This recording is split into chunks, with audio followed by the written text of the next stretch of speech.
Hello everyone, ready to find out what happens next in the story? Let's get into it. Chapter 5, Death Valley. When we got our motorcycles out, we were just surfing the sands when we ran into an unwanted guest. Ah! Joey screamed. It's the bikers! As Joey's friends walked out of their travel truck, they just stood there as we got off our motorcycles and took off our helmets. Wait a second. My? Since when were you on their side? Tristan said, surprised. 3-4 weeks, I reply. My, they're evil. They brainwashed you into thinking they're the good guys, Yugi said. All of us were laughing, as if it was some kind of joke. You think so, Pharaoh? Well, guess what? We are not brainwashed. We were not tricked. Our leader is our friend.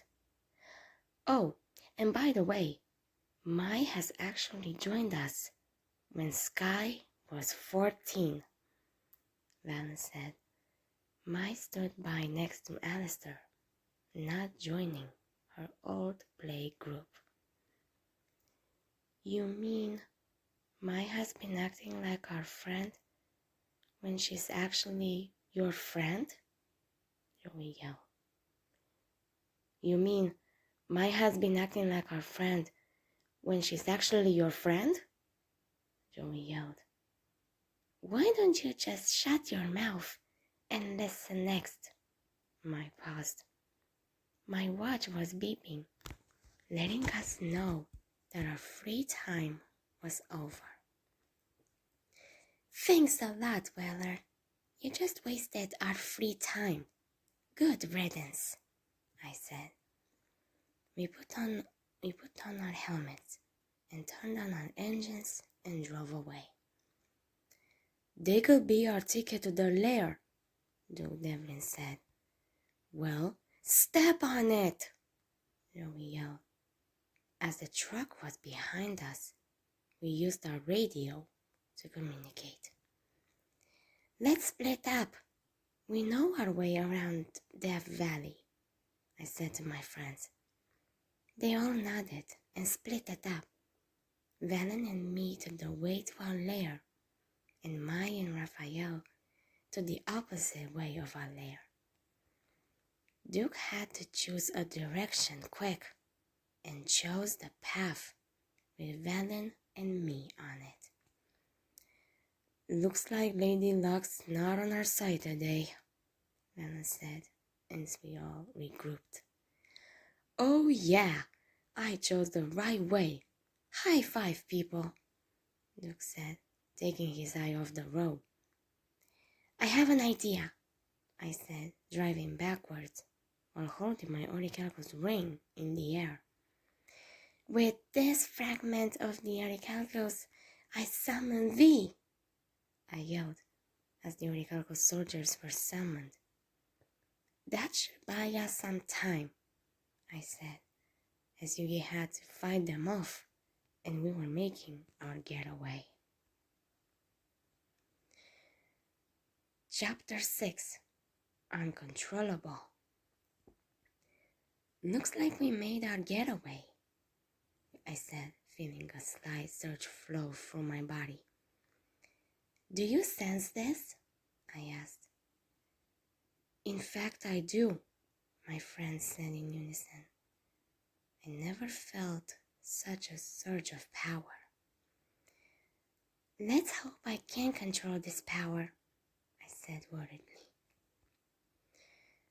When we got back, we had to do some experimenting on the power surge I felt, and realized that this power was far beyond my control. So we had to combine the power of the Orichalcos and absorb it equally. So, how do you feel now, Sky? Valen said. I feel fine now, Valen. Anyways, can I tell you something in private? I replied, asking a question. As the others were leaving the room, I stood up and began. I replied, asking a question. As the others were leaving the room, I stood up and began. Valen, I really like you, I admitted to Valen. I really like you too, Sky, Valen replied. We were about to kiss until we've been informed about a new mission. When all of us got in the main room, Darts began talking. This is your next mission. All of you have to go and keep an eye on Mai when she's tuning. I still don't trust her. Understand? Darts finished. Yes, Master Darts, we all replied, exiting the room. Time skipped to middle of the duel. This is going to be huge. I can feel it, Joey said, as he was waiting for his Hermos and Time Wizard to finish fusing. And it surprised him. All of us roared with laughter. Whoa, I'm really shaking in my boots. I haven't seen a duel monster that scary in a long time. Run! It's a crooked hammer with wings, Ellen joked as we continued laughing. Can't Joey just turn that thing back into a dragon? Thea said. Time skipped to end of the duel. Let's go. We have to report this back to Master Darts, Valen said, as Joey stopped us again by giving out a useless speech. We didn't let him finish. Instead, we left, but he chose to stop us by blocking the exit. Get out of our way, Weller, I said, glaring at Joey. Since Joey was outnumbered, he chose to let us go home. Or so we thought. Without hesitation, Joey hit us hard with something, knocking us out. That's all for now, my dear viewers. But don't you guys worry. The next part will be coming to you very soon. If you guys enjoyed it, subscribe, hit like, and turn on the notification bell. Until next time, bye everyone.